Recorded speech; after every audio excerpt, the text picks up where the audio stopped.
Katong nahitabo ni Ate Yuding mga igsoon, usa to siya kakumpletong example nga dunay Dios. Daghang mga sunog mga igsoon, nagamay ra kaayo nga ang hinungdan, nasunog dayon ang tibuok na dapit. Pero 24 oras is too much. Kung wala pa ditong powers sa Ginoo mga igsoon, hallelujah, goodbye. But tungod kay gi-preserve sa Ginoo atong kinabuhi, gusto ang Dios mga igsoon nga magpadayon ta sa atong lumba sa dagan. Gusto ang Ginoo nga i-maintain nato ang atong relationship. Let us always work out our salvation. Welcome to Learn to Praise TV channel. We are created to worship. Munang kining atong pagsimba mga igsoon matag Domingo sa usa ka semana, it is not enough. Dapat kung gipangayo sa Dios ang tibok adlaw, ang adlaw nga Domingo, dapat iya na para sa Dios. Pero dili nato na mahatag.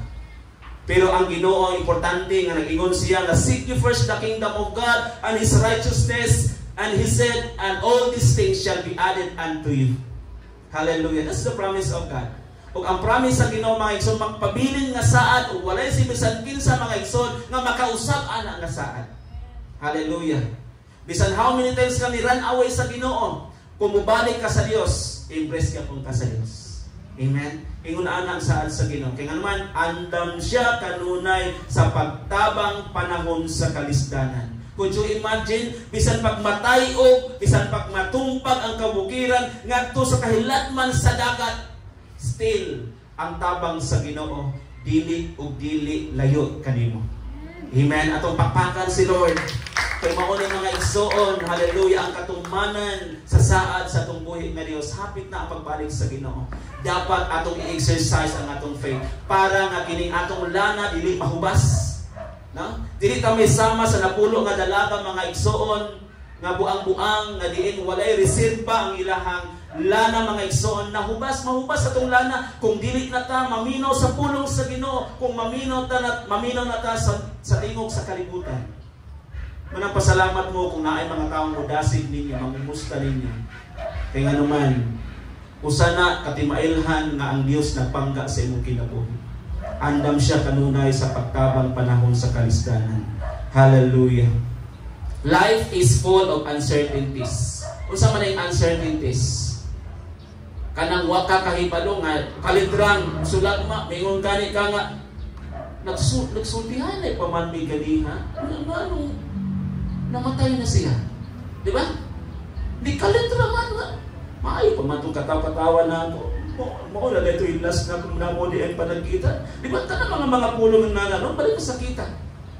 Nga, katuli ay pagpahiyong niya na ako, na ito something meaning. Diyan pa ka nag-careeras na wala na siya. Di ba? Ingon na, ang kinabuhi full of uncertainties. Di ni mo mabalaan. Nabi yung pa nga, hindi ko mangkain na yan. Karong giyan akong gibitray. Diba? Ang kinabuhi mo na. Sa una, maay gigalang kayo nimo sa imo gipakaon nimo sa kaugalingon nimo palad. Pero after that, after years gone by, no? Ingon ay na ang gibuhat nako. Ingon ang kalibutan mga igsoon. Sa una, ingon ang mga salita sa kalibutan nga ang mga plastic ipanghangir. Ang mga plastic ipang display sa mall, gibaligya, pero karon ang mga plastic ng gawas na naglakaw na. Lisod, no? Igsoon, ang mental health na itong gisgutan karon dili plastic. Kung dili 100% siyang absorbent. Mo-absorb sa tanang ng mga counsel sa Ginoo. Mo-absorb sa tanang imong nadunggan. Mo-absorb sa tanang nga imuhang nakatunan. Then it puts into responding what the will of God is. Andam ni ay padala mga igsoon sa kalibutan igsoon kung maminaw ra gyud ta. Muna ingon si David, ayaw paminaw sa sugyot sa mga dautan. Speaking towards this world. Iyang gihisgutan ang kalibutan tungod kay wala kay mapala ang kalibutan. Daghan kaayong mga pulong nga makadismaya. Daghang mga pulong nga dili nimo ikalipay. This is one how to test your genuity diha sa Ginoo. Unsa ka kalig-on diha sa Dios. Remember nga ikaw anak nas Ginoo. Remember kung anak na kas Ginoo, usa ikaw kabulawan. Kung ikaw usa na kabulawan, tistingan ang imong pagkabulawan kung dili ba ka ma-faith. Kung dili ba ka mga igsoon mausap. Usa na ka indication na kinahanglan na aware ta sa mga uncertainties. Daghan mga igsoon nga mahitabo sa itong makinabuhi nga di nato kalikayan ug di po ta malipay. Hallelujah. Ikaduha mga igsoon nga letter R. Unsa kitong unang letter R? The reality of our struggles. Ikaduha nga letter R, the refuge we have in God. Kung adunay reality diha sa atong mga pagsulay sa mga problema mga igsoon, aduna po'y refuge gikan sa Dios. Aduna po'y tabang gikan sa Ginoo mga igsoon. Aside sa number 1 nga gisgotan sa Dios, andam siya kanunay sa pagtabang sa atong kinabuhi panahon sa atong kalisdanan mga igsoon. Hallelujah. Remember, kung adunay mga kalisdanan, adunay mga strongholds mga igsoon, kinahanglan ug dapat kabaluta kinsa ang atoang strongholds. Dapat kabaluta kung asa ta mo kapit. Dapat kabaluta kung kinsa ug asa ta mo duol. O kinsa atong duulan mga igsoon. Nay uban nasipyat pagduol. Niduol sila atong wala makailas Ginoo unya Kristohanon. Wala makailas Ginoo. So syempre, kung ang taong dili Kristohanon o niya niduol siya sa dili Kristohanon, unsa may isulti sa dili Kristohanon? Musulti ba siya kabahin sa Bible? Musulti ba siya kabahin sa kaalam sa Ginoo? Dili ko siya musulti. Apan, kung muduol ka mga igsoon sa Dios mismo, naidaghan kayong isulti ang Ginoo sa imong kinabuhi. Daghan kayong isulti ang Ginoo sa imong kinabuhi. So, di pagbasa ang pulong sa Ginoo. Dili ka kahurot sa usa ka adlaw. Ug kanang pulong sa Ginoo, usa ka na mga igsoon, usa na sa stronghold sa imong kinabuhi. Kay duha lang klase nga stronghold.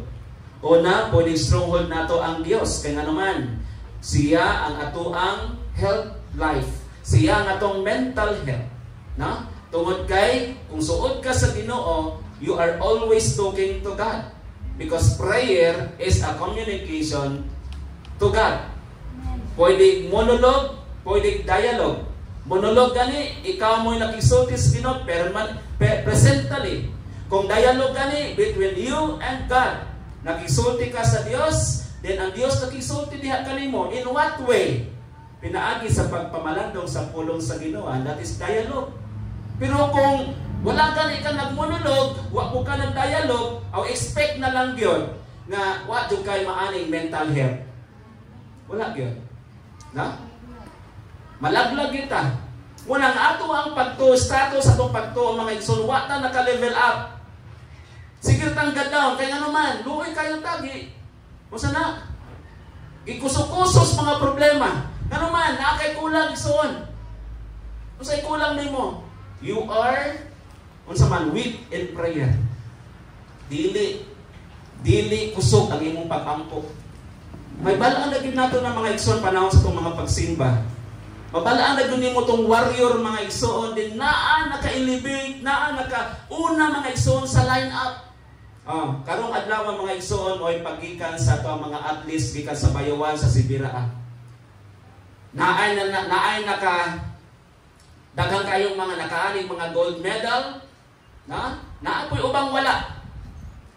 Kato sila si Biraa, kato gipanghashasan na gikan sa nalalay mga division, mga banggiitan na itong modula, pero pag abot dito, pilian pag itong pinakamaayo.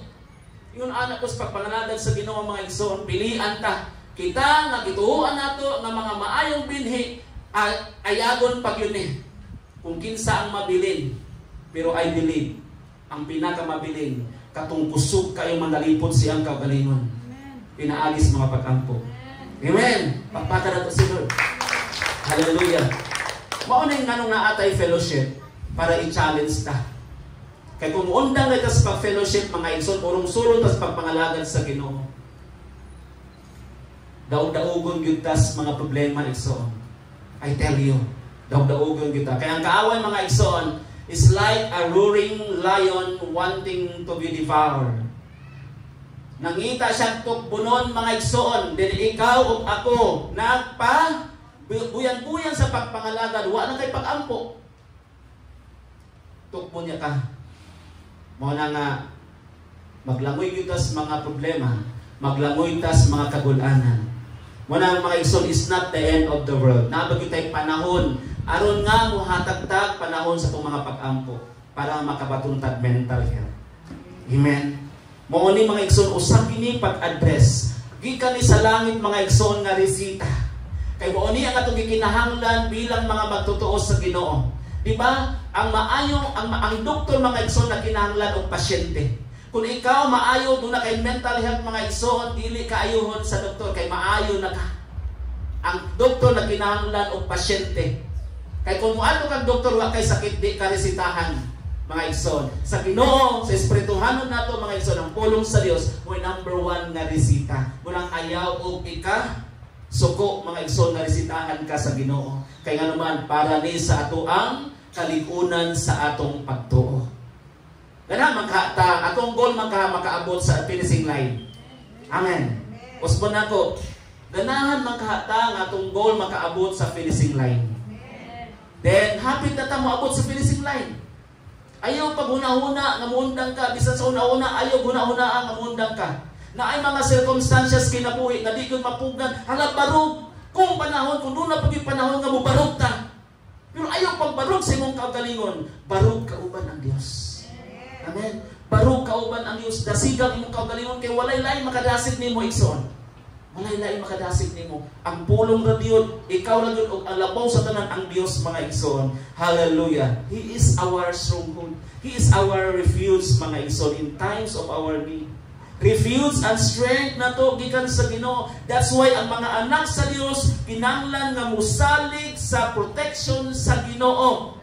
Musalig mga igsoon sa panalipod sa Dios nga bisan niingon ang pulong sa Ginoo, bisan pag matumpag matayog ang yuta ug matumpag ang kabukiran ngadto sa kahiladman sa dagat, ayaw ka balaka kay ang Dios uban kanimo. Hallelujah. Muli saad sa Dios.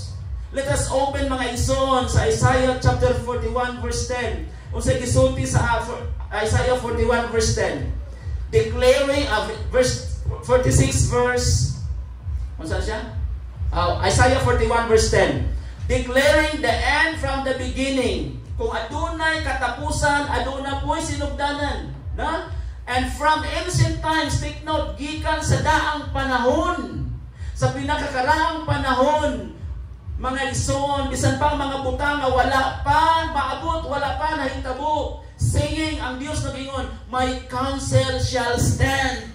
Ang tambag sa Ginoo magpabilin mga igsoon, mo na nga ihatag ang imong pagsaling sa atong buhi nga Dios. Ningon ang Dios, ayaw kahadlo kay maguban ako kanimo, ayaw kahadlo kay ako, mao ang Dios. Nagpaila ang Dios imo kinabuhi. Kini imong gibati karon ulat na sa kulumingking sa gahom sa Dios.